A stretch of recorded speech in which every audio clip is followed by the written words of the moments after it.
सर्वेषु भूतेषु तिष्ठन्तं परमेश्वरं विनश्यस्वं विनश्यत्स्व विनश्यन्तं यः पश्यति स पश्यति यः पश्यति स पश्यति। जो नष्ट होते हुए सब प्राणियों में परमात्मा को नाश रहित और समरूप से स्थित देखता है, वही वास्तव में सही देखता है, अर्थात वह ब्रह्मज्ञानी ही वास्तव में ठीक देखता है। और जो ठीक देखता है वो दुख में दुखी नहीं होता और सुख में चिपकता नहीं है। जो ठीक देखता है वह समता के सिंहासन पर पहुंचता है। जो ठीक देखता है उससे परमात्मा दूर नहीं हो सकता है। जो ठीक देखता है उससे मुक्ति अलग नहीं रह सकती है। दुनिया में एक से एक बढ़कर है मान करने योग्य, गुणवान मान करने योग्य है, बुद्धिमान और दाता भी मान करने योग्य है, धनवान और सज्जन सत्ताधीश भी मान करने योग्य है। लेकिन ये सब मान वालों की अपेक्षा भी ब्रह्मज्ञानी का मान सबसे ऊंचे में ऊंचा होता है। और प्राणियों के सामने हाथी सबसे बड़ा है, लेकिन सुमेरु पर्वत के आगे हाथी का बड़प्पन भी नन्हा हो जाता है। ऐसे ही ब्रह्म ज्ञान के आगे दुनिया के सारे मान करने योग्य व्यक्तियों का बड़प्पन नन्हा हो जाता है। ऐसा ब्रह्म ज्ञान पाने के लिए भगवान कहते हैं कि नश्वर और शाश्वत के मिश्रण से, प्रकृति और पुरुष के मिश्रण से जो संसार चला है, इसमें प्रकृति में तो पैदा होता है, बढ़ता है, बीमार होता है, रुग्ण होता है, बूढ़ा होता है और मर जाता है।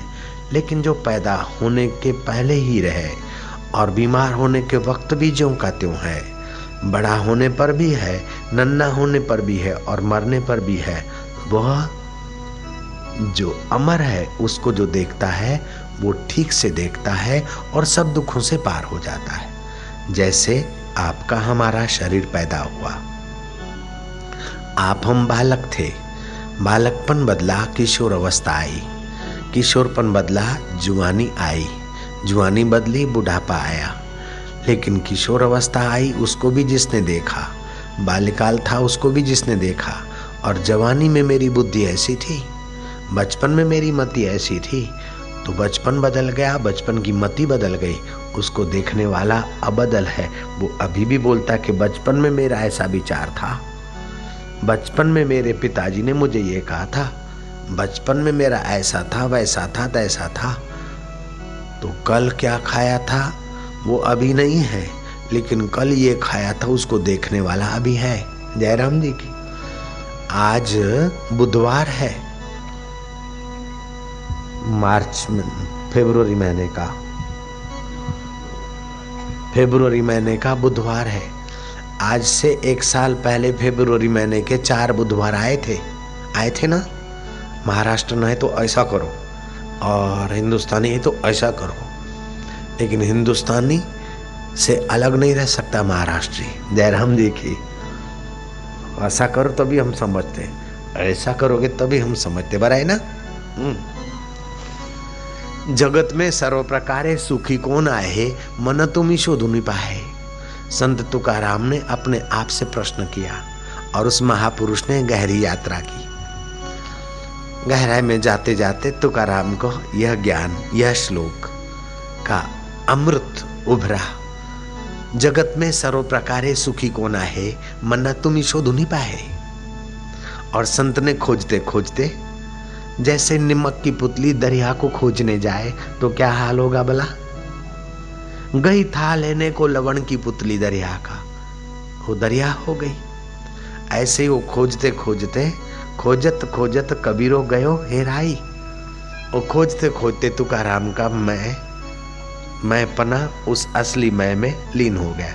जैसे लहर पानी को खोजे तो लहर पानी हो जाएगी क्योंकि पानी है, निमक की पुतली दरिया को खोजे तो दरिया हो जाएगी क्योंकि दरिया से उत्पन्न है। ऐसे नश्वर और शाश्वत, तो तुम्हारा शाश्वत आत्मा है, उससे वृत्ति उत्पन्न हुई, लेकिन नश्वर शरीर को तुमने मैं माना और नश्वर वस्तुओं को मेरा माना, इससे तुम हो गए संसारी। जयराम जी बोलना पड़ेगा ना। अब तुमने नश्वर को नश्वर समझा और शाश्वत को मैं जाना, तो तुम हो गए ब्रह्मज्ञानी। तो तुम आ गए शाश्वत में, अपने घर में। गैलीलियो ने आविष्कार किया था कि धरती घूमती है, सूरज खड़ा है। वहां उस जमाने के पादरियों ने, पोप ने भी विरोध किया और गैलीलियो पे केस किया। हाई कोर्ट ने गैलीलियो को बुलाकर आदेश दिया कि पोप भी तुम्हारा विरोध कर रहा है, तुम अपने वचन वापस ले लो।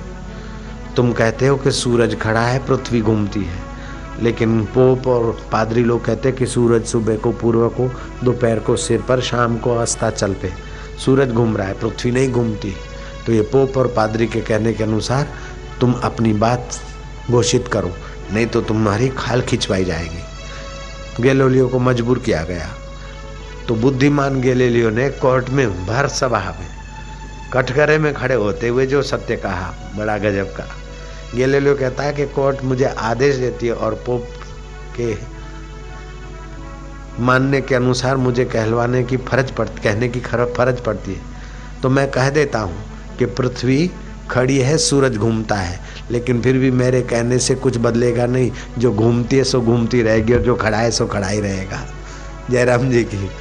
ऐसे ही तुम्हारा पंच भौतिक शरीर बदलता है, तुम्हारी बुद्धि बदलती है, तुम्हारा मन दुखी सुखी होता है, तुम्हारा शरीर बीमार तंदुरुस्त होता है, लेकिन तुम आत्मा अमर हो। तुम्हारा एक तिल भी घटता बढ़ता नहीं है। मन तू ज्योति स्वरूप अपना मूल पिछान, खोजा अपने आप को मेरा दिल दीवाना हो गया, ना छेड़ो मुझे यारों में खुद पे मस्ताना हो गया। ऐसे ब्रह्मज्ञान की कथा में जो कदम कदम चल कर आते, उसे एक एक कदम का एक एक यज्ञ करने का फल होता है। अन्नदान महादान है, इससे भी परम दान सत्संग है, परमात्मा की कथा का दान। वो जो देता है, दिलाता है, दूसरे को ले जाता है, वो बड़ा पुण्य आत्मा माना जाता है। अन्नदान अच्छा है, कन्यादान सुंदर है, सुवर्णदान करना चाहिए, गौदान का इनकार नहीं है, विद्यादान भी करना चाहिए, लेकिन इस 8 प्रकार के दानों में सर्वोपरि दान है सत्संग का दान। और ये सत्संग का दान जो देता दिलाता है और दूसरे को भागीदार करता है, वो भगवान का खास कृपा पात्र हो जाता है।